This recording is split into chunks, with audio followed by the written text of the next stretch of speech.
It's a strange paradox of human nature, how the people who care the most are often the ones who appear the coldest. You see, it's far easier to pretend indifference than to expose your longing. When someone once gave everything, affection, trust, vulnerability, and that offering was misunderstood, ignored, or broken, they learn to retreat, they learn to build walls, and those walls aren't just made of stone, they're made of silence, sarcasm, indifference, and withdrawal.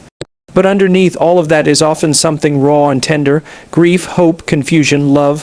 When she acts like she doesn't care, when her eyes don't light up the way they used to, when her words feel short and clinical, understand something essential.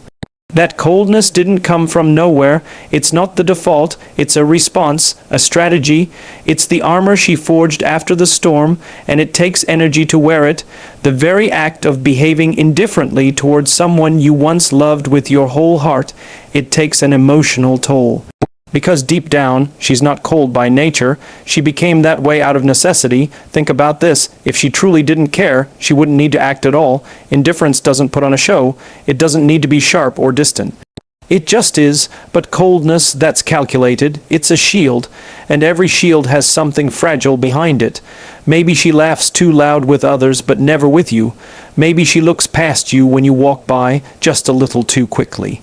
Maybe she's unbothered, but only when you're watching. These are not signs of someone who's forgotten you. These are signs of someone trying not to remember, because remembering hurts. And here's the tragic beauty of it all. People often protect their softest parts by appearing hardest. She doesn't want to be hurt again. She's trying to convince herself that detachment will set her free, that silence will silence her feelings, but it doesn't, it never does. And the colder she becomes, the more you must understand that somewhere behind that distance is a version of her that still hopes you'll understand. Not chase, not force, just understand, and perhaps, one day, gently reach in. There are languages of longing that don't use words. In fact, the most honest emotions often speak in whispers, not shouts. When someone misses you but is trying hard not to show it, their heart finds other ways to speak. And if you're paying attention, not just to what they say, but to what they don't say, you'll notice the quiet ache behind the silence. Maybe she doesn't text you, but she watches your stories within seconds. Maybe she never replies, but the same old playlist that once echoed through both your lives is suddenly on her profile again. Or a mutual friend casually mentions, she asked how you were doing, like it was nothing, but you know better.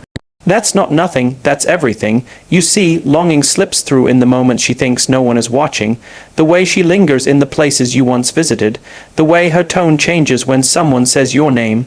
The fact that she hasn't blocked you, even though she easily could have, that speaks, that screams. In fact, we live in a world obsessed with loud gestures, dramatic statements, bold moves, but real emotional truth is subtle. It's in the hesitation before she speaks. It's in the posts she deletes 5 minutes after putting them up. It's in that quote she shares about timing, love, or second chances.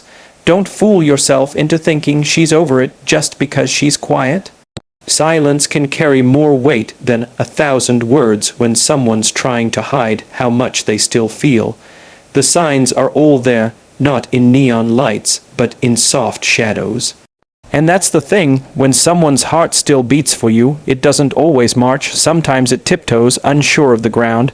She may not admit she misses you. She may even tell herself that she doesn't. But if you've ever truly been loved by someone, traces of that love linger in the details.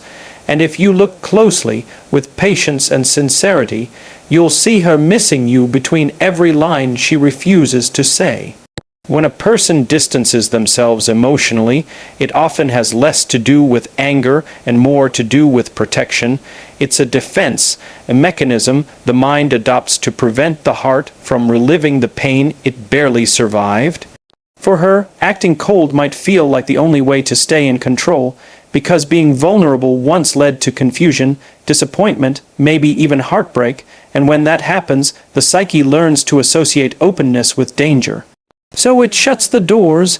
She might avoid eye contact now, not because she doesn't want to see you, but because if she looks too long, the feelings she buried might start to surface. She may stop asking how you are, not out of disinterest, but because knowing might awaken a part of her she's been trying to numb. That emotional distance isn't absence, it's self-preservation. And when someone's instinct is to protect themselves from the very thing they used to crave, it means they're not indifferent. It means they remember everything too well. You have to understand the emotional landscape she walks through each day. It's not just about you, it's about what you represented, a period of her life when she let herself be fully seen, fully known, and when that connection was shaken, her subconscious whispered, "Never again." So now she wears that whisper like a coat, keeping warmth in and the world out. This isn't cruelty, this is fear. This is the inner child pulling the blanket over her head, hoping the storm will pass, and she may appear strong, sharp, composed on the outside, but that's because she's learned that showing weakness is risky, especially when she's not sure if you'll understand her pain or dismiss it. That emotional distance, the coldness, it's a test in many ways, not one she deliberately sets, but one life sets for her. Can someone reach through the quiet and offer safety? Can someone see past the wall without tearing it down? Can someone understand that sometimes the people who push you away are the ones silently wishing you'd stay? When you begin to view her coldness through this lens, not as rejection, but as reaction, you start to realize it's not the end of her feelings, it's the echo of them, and echoes only exist when something was real enough to make a sound in the first place. This is the moment where you have to stop asking what she feels and start asking who you are. Because if you believe she misses you, if you sense it in the subtle shifts and quiet clues, then you must also face the question, why did the warmth fade in the first place? What was your role, not just in her departure, but in her transformation? That question is not easy, it's not comfortable, but it's necessary because love isn't just about connection, it's about responsibility. We live in a culture that's obsessed with finding love but terrified of owning our part in its unraveling. It's easier to say she changed than to ask, did I stop showing up the way I promised I would? It's easier to blame her coldness than to ask if your actions or inactions created a winter she had to survive in the first place. And I'm not talking about guilt, I'm talking about accountability. There's a difference. A real man, one worthy of being missed, looks inward before he reaches outward. He doesn't just notice that she's grown distant. He reflects on the moments where she began to. He retraces the steps. Was there a time he stopped listening? Did he brush aside her emotions, thinking they were overreactions? Did he choose his ego over empathy? These aren't accusations. They're invitations. Invitations to grow, to evolve, to become the kind of presence that no longer wounds but heals. Because maybe she does miss you, maybe a part of her is still reaching for what once felt like home, but if you haven't changed, if you're still the same version of yourself that left her feeling unseen or unheard, then reconnecting will only reopen the wound. That's the truth too many people avoid. Transformation begins when you're brave enough to face your flaws without flinching. When you realize that love is not sustained by intention alone, it's held up by consistent care, emotional maturity, and the willingness to see your own blind spots. So don't just ask, does she miss me? Ask, am I becoming someone worthy of being missed? Am I becoming someone who brings peace, not confusion, safety, not instability? If the answer is no, then let her memory be your motivation. Let the silence between you be a mirror, because she's not waiting for the same man she walked away from. She's waiting to see if you'll rise above who you were and step into who you could be. That's your role in the story, not to rewrite the past, but to author a new future with character, courage, and deep personal truth. If you believe, truly believe, that she still misses you, then the most important question becomes, what do you do with that knowledge? The easy answer, the tempting one, is to rush back in, to knock on the door of her heart with urgency, with apologies, with declarations. But if you go back just to relieve your guilt or quiet your loneliness, then it's not about her, it's about you. And that kind of return only reopens wounds. No, if you feel she still cares, your next move has to be grounded in humility and integrity. You approach not as the same person who left, but as someone who has done the hard work of transformation. You don't arrive with expectations, you arrive with presence, with gentleness, with honesty, and most importantly, with the willingness to accept whatever truth she holds now, even if that truth doesn't give you the ending you want. Maybe she does miss you, but missing you doesn't automatically mean she wants you back. It might mean she misses who you were, or who she was when she was with you. It might mean she longs for the connection, not the circumstances. And that distinction matters, because if you return to her life, you must return with clarity, not just about your feelings, but about your intentions.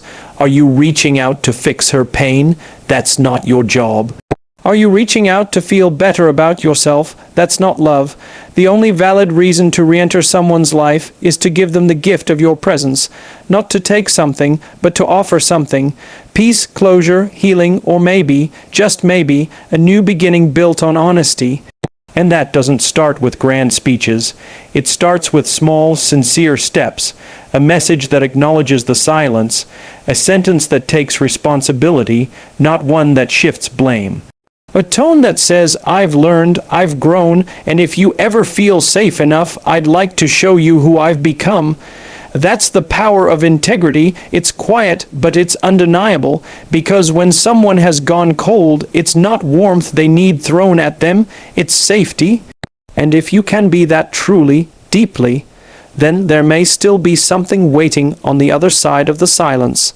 But even if she's not ready, even if the door doesn't open, the journey to becoming the kind of person who can reach out with respect and courage, that journey is worth it. That's where the real victory lies, not in getting her back, but in becoming someone who deserves her trust, whether or not she ever gives it again.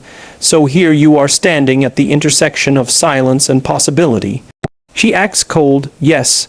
Her words may be short, her presence distant, her energy guarded, but you've come to understand now that coldness is not always the end of love. Sometimes it's the scar tissue love leaves behind when it's been wounded.